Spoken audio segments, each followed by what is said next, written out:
Right, let's finish with a bit of Kiwi NRL corner, but specifically a bit of Warriors. Let's go with squad information. I'm trying to steer clear of the contract stuff because contracts just confuse people, I reckon. They confuse me. Because Motu Pasikalo appeared on the training trial contract list and he's got a top 30 contract list. So, right. And these now are I'm confused too. Like, this is just a guy. I've got no inside sources. I've got no scoops or anything. I'm just going NRL.com and I'm just looking at the Australian media. And NRL.com has Motu Pasikalo top 30 contract, and Australian media has Motu Pasikalo on a training trial contract. So, well, not so, and then we had all these guys on training trial contracts, and it varies from Moala Graham Talfa, good to see he's still with the Warriors.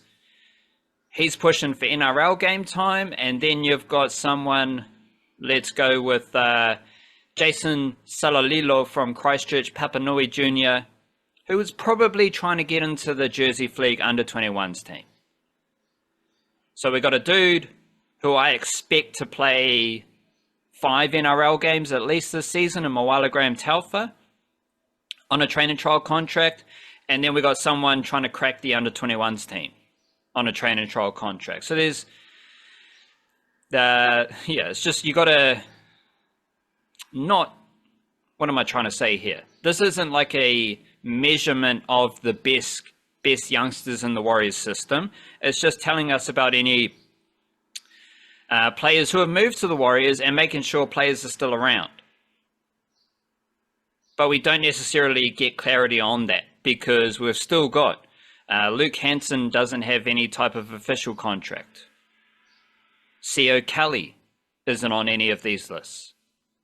Patrick Moimoi is in all the photos, not in any contract list. Kalis Fatialofa, I've seen him in the photos, not in any contract list.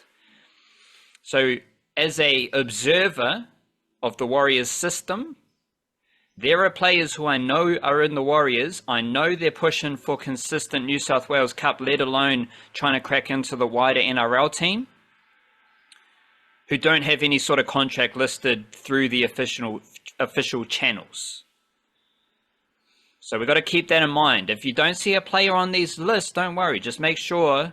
The best way to check is if you go to the Warriors, like Instagram, whatever, check out their training photos, try and have a look to see if they're training. The training trial list for the Warriors did highlight that Dayon Amatuanai has returned to the Warriors.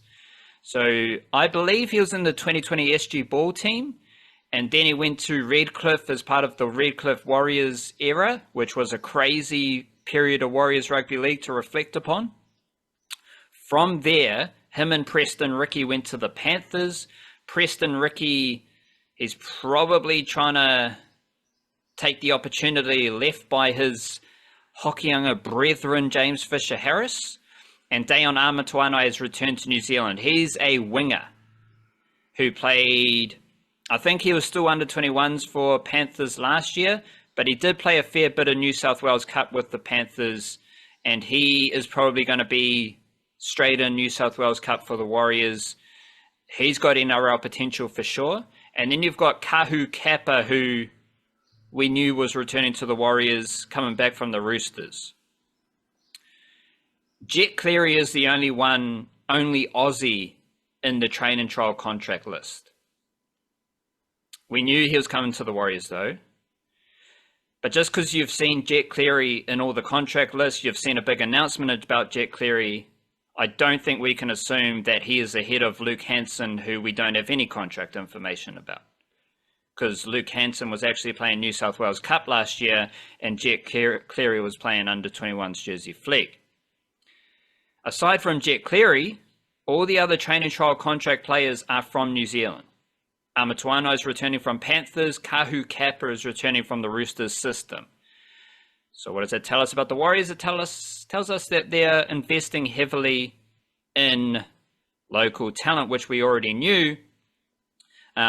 the other pocket of intrigue that I have is the hooker bracket, Jacob Auloa, Makaia Tafua. Jacob Auloa was an SG ball player who dabbled in New South Wales Cup. Makaia Tafua was an under-21s player who played a lot in New South Wales Cup. I think they are two very good dummy halves that the Warriors are developing. They're still going to be behind Sam Healey, who is behind Freddie Lussick, who is behind Wade Egan. But I would expect them to be playing a lot of New South Wales Cup this season. And if Sam Healey doesn't kick forward with the Warriors this season, Makaia Tafua and Jacob Auloa are going to be there ready to pounce. Otherwise, Sam Healey's presence will be beneficial to Tafua and Auloa in building that competitive depth. So it's just like the contract stuff, that's just how the players are paid. That's how the clubs organize how players are paid.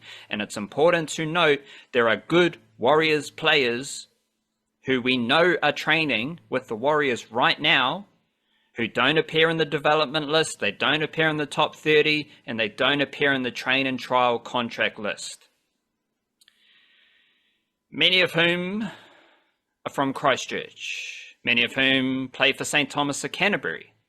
And this is a little bit funky because now we've had news that the Sydney Roosters have sorted out a deal with Rolleston College in Christchurch. The deal is basically just like, we're going to use your facilities for our South Island training camps. And first and foremost, it's all good. As a Warriors fan, just chill out, because now NRL teams are starting to tap into the talent coming out of the South Island. Warriors have a strong connection with St. Thomas of Canterbury, who are back-to-back National Secondary Schools Rugby League champions. Seems notable. And we also know the Bulldogs have an official partnership with Canterbury Rugby League. The Roosters don't have that type of partnership, unofficial or official, but they are setting up a base in the South Island, which is going to be at Rolleston College, where they can use the facilities. So that informs us, A, about the South Island talent. I mean, we've talked about it every week almost, so you should already know there's a lot of rugby league talent coming out of the South Island by now. But also the Roosters are a kind of interesting Kiwi NRL team, because we've had Jared Waerea-Hargreaves leave, Joey Manu's left, Sitili Tupanui's left, Kahu Kappa came back from the Roosters, Moala Graham-Taufa came back from the Roosters.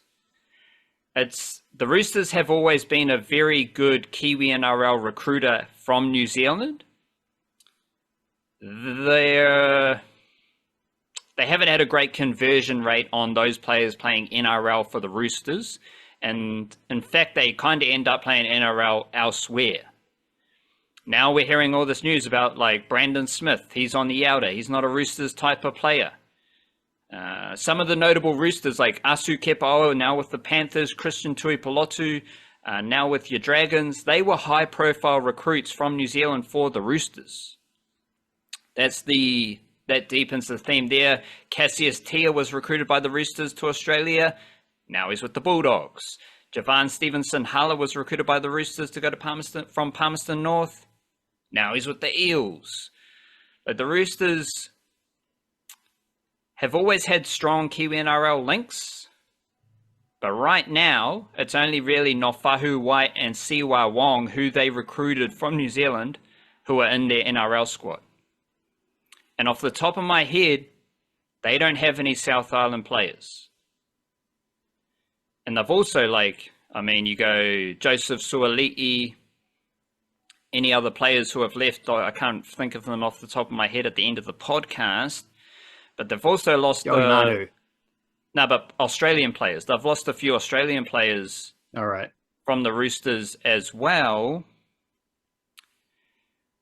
I think the Roosters may be going a bit more all in on development. Like, they don't have any South Island players right now, but now they have set up a base in the South Island. Given the murky waters of their Kiwi NRL conversion rate, considering the players who have departed the Roosters from Aotearoa, specifically Manu and Tupanuia, who they recruited at a young age from New Zealand. They have now left. Tupanui to the Bulldogs, Manu to Japan. I'm fascinated to see how the Roosters build out their Kiwi NRL recruitment program now that they have kind of shuffled out a few players, set up a base in the South Island. What's going to happen moving forward? They do have Salisi Faketi from Manurewa and Benaya Iowelu from Otara. They are in their system right now as their best Kiwi NRL prospects hunting NRL football.